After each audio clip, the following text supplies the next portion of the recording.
Kas aktuāls noticis šodien pasaulē? Skatāmies. Bagātā tēta, nabagā tēta grāmatas autors Roberts Kiyosaki saka, kāpēc jums vajadzētu iegādāties bitcoinu. Jo katras 100 dienas ASV savām parādām pievieno $1 triljonu. Skameri uzlauzuši McDonald's Instagram profilu un tur reklamējuši savu mīmkoinu. Otrais Solana ETFs ir apstiprināts Brazīlijā. Produktu laidīs klajā Brazīlijā bāzētais aktīvu pārvaldnieks sadarbībā ar vietējo investīciju banku.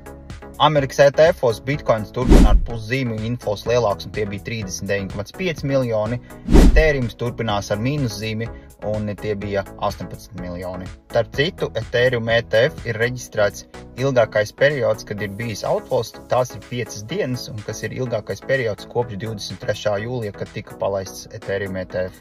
Pēc Polymarket datiem Trumps savu pārsvaru jau palielinājis par 7%.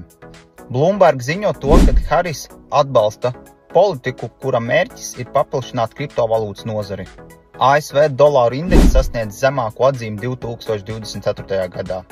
Lielākā daļa Fed biedru redz septembra likmes samazinājumus, cerot uz lielāku inflācijas progresu. Viss, kas tev jādara, dodies uz profilu aprakstu, atrod manu Telegram grupu un pievienojies.